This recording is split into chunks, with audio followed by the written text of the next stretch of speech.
C'était à Saint-Nicolas, il y a de cela quelques années, du côté de Dorbassi.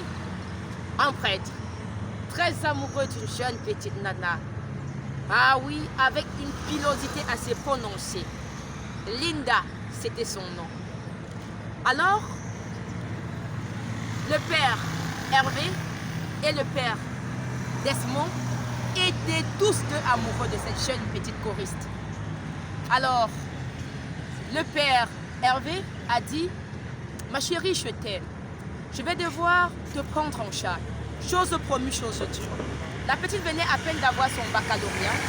Le père Hervé a loué une belle petite maisonnette dans laquelle il a logé sa dulcinée Linda. C'était une choriste à la voix d'or. Ah oui, le genre de petite fille que chaque parent aurait voulu en avoir. Elle était très heureuse. Elle venait au culte tous les dimanches, chanter des louanges pour louer son Seigneur. Le père Desmond, lui également très amoureux de cette jeune fille, lui a dit « Ma chérie, je voudrais t'offrir ce que celui-là ne peut pas. Il a juste loué une maison pour toi. Mais, cependant, je voudrais t'offrir un duplex. Trouve un petit terrain à toi là. Je vais devoir m'efforcer à hisser une belle maison dessus qui sera ta propriété à toi. » Linda, comme toutes les jeunes filles, a saisi l'occasion. Le père Desmond a tenu à sa parole. Il a construit une belle petite villa du côté de Yassa à Linda. Linda a déménagé sans toutefois dire à père Hervé. Au courant de cette chose, de cette manigance, père Hervé a décidé de tirer les choses au clair. Il est parti voir son ami Desmond et lui a dit « À partir du jour d'aujourd'hui, les choses vont changer. » Lui, père Desmond célébrait la messe de 6 heures. Un dimanche matin à 6 heures, lorsqu'il était en train de célébrer la messe, père Hervé est allé déconnecter, disjoncter le compteur.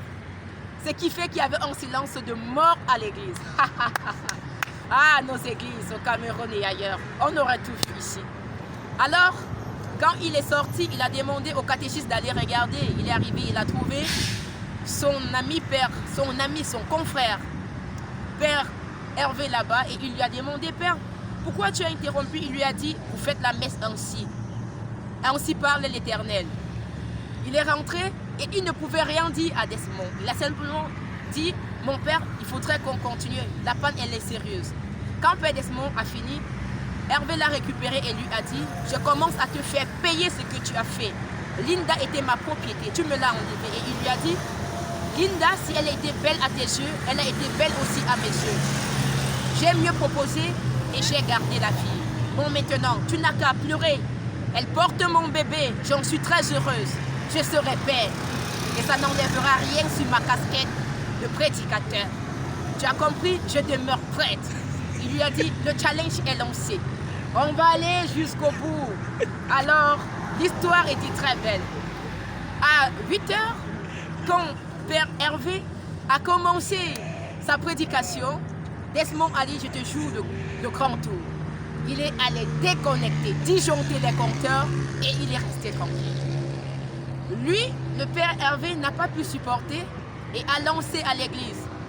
Il y a des gens qui prétendent servir le Seigneur, pourtant ils servent le diable. Comment aurez-vous pu imaginer que mon confrère, père Desmond, peut faire disjoncter le compteur simplement parce qu'il ne veut pas me voir parler de la parole de Dieu pour vous nourrir? Ainsi, certaines brebis galeuses viennent se cacher dans l'église. Il n'a pas digéré lui, père Desmond, de l'extérieur et il a dit, le challenge est lancé. On ira jusqu'au bout. Le lendemain, les deux se sont crêpés les chignons au point où les fidèles se sont posés des questions. Et régulièrement, ils jouaient à ce jeu jusqu'à ce que l'hierarchie décide de les affecter ailleurs. Linda, dans son petit monde tranquille à elle, faisait naître un bébé de père Desmond. Elle a mis au monde ce joli petit garçon qu'elle appelait Desmondo. Kenfa, c'est son nom. Le père, très heureux, avant de demander son affectation vers la France, a amené avec lui Linda.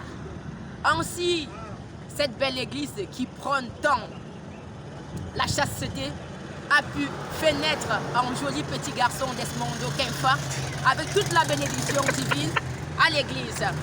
Oui, Jésus a dit allez et multipliez-vous. Et de nos jours, du jour d'aujourd'hui, autant pour moi, on réalise que dans toutes nos églises, qu'elles soient catholiques, protestants ou même encore de réveil, on retient que la parole là, elle est vraie. On se multiplie.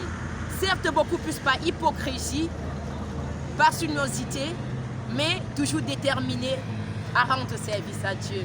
Je ne vais pas juger les hommes de Dieu, parce que je sais une chose, les robes semblent être très belles, mais il y aura toujours un pantalon à l'intérieur.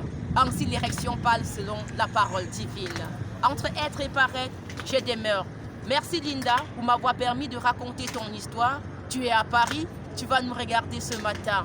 Coucou à ton ami, ton fiancé, le prêtre, et vivement que les autres prêtres, s'ils décident de se marier, qu'ils le font légalement au vu de tout le monde, afin de ne pas pouvoir souffrir dans leur chair. Je connais un évêque qui m'a dit un jour, ma fille, je porterai la soutane 1000 fois, mais je ne serai jamais une femme. Quand je peux être en érection, je ferai jouir de mon sexe comme toutes les autres personnes. Ah oui. Merci pour cette histoire, la milliardaire.